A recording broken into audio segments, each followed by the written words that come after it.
One of the most accurate things that any candidate from either party said during the campaign came from Joe Biden. Just some of the possible tests that President Obama could face over the next several months. We got Russia looking to build bases in Venezuela and Cuba, adding to the evidence that the Cold War didn't end.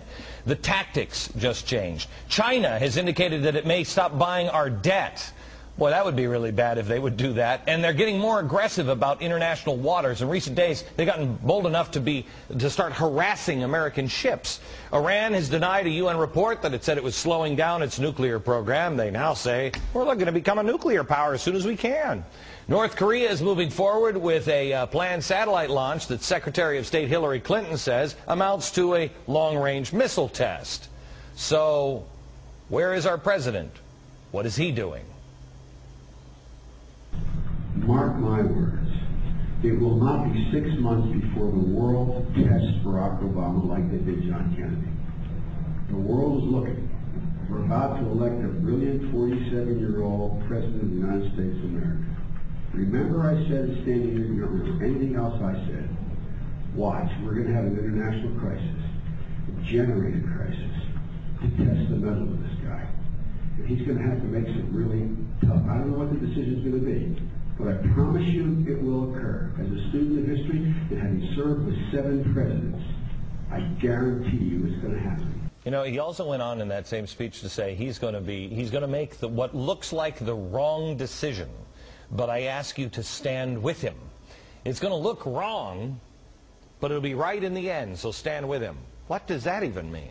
The Obama administration has been trying to reassure China of the safety of their $1 trillion investment in new U.S. debt. Stephen Mosher is the president of Population Research Institute, human rights organization that supports free market principles. Boy, we're a million miles away from a free market here, Stephen. I saw this line from the president of China. This was, I think it came out on Friday. He said, of course we're concerned about the safety of our assets. To be honest, I'm a little bit worried.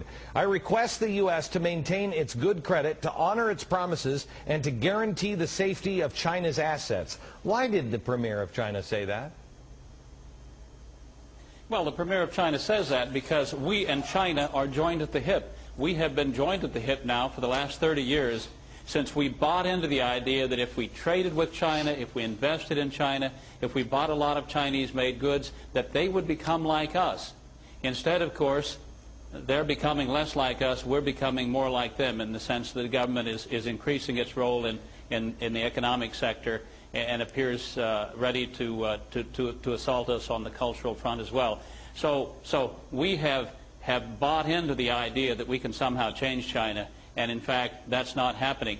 What we have on the Chinese part is this giant vendor export scheme where the Chinese government keeps its wages down for its own workers and sends over tens of billions of dollars of manufactured goods to the United States, which we buy, sending those tens of billions of dollars to China, which in turn buys U.S. Treasury bonds and securities, propping up the U.S. dollar, depressing the value of the yuan, and keeping the wages in China low. So they're funding their exports. Okay, so Stephen, here's the problem I mean, help me explain this, or make this fear go away.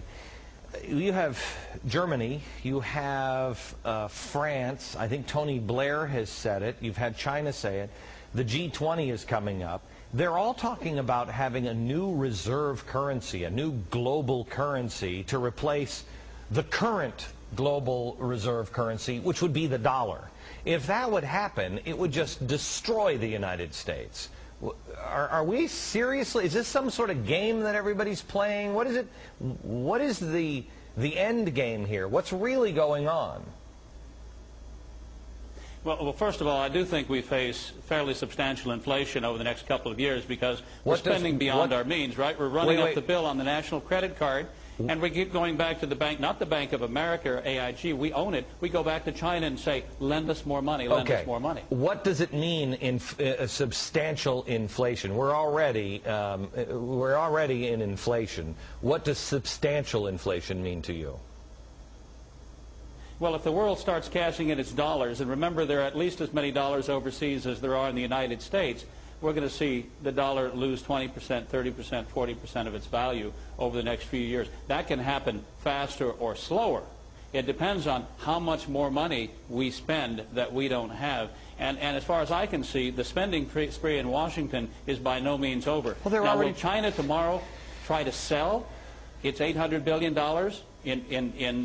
in U.S. Treasury bonds? Not really. It can't, because if it tries to sell them, the rest of the bonds will become more and more worthless, and it will lose money. But will it buy more in the future? I don't think so. Who's going to pay for the hundreds of billions of dollars that we're borrowing? Who's going to lend it to us? That's the question. But that means that we would have to make interest rates go up. I mean, help me out on this. We would have to have a higher return to get people to buy our debt, which means that interest rates have to go up, right? Which means the Fed would have to make money harder to get, which would collapse the whole thing.